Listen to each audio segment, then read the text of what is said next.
তাহলে আজকে বাংলায় যিনি ক্ষমতায় রয়েছেন তিনি নাকি আবার নাকি ফতোয়া দিয়েছে ওয়াকাফ বাংলায় চলবে না, নাকি গুলোগুলি, নাকি উনার ভাষা তো মাঝে মাঝে পড়তে গেলে আর একবার ছোট থেকে পড়াশোনা করতে হবে, কথা বলতে পেরেছেন।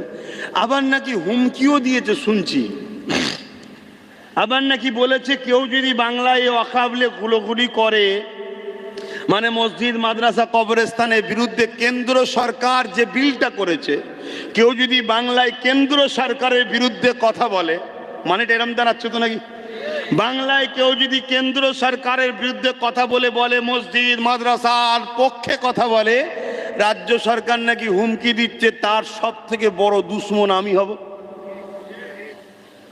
শুনছেন তো নাকি?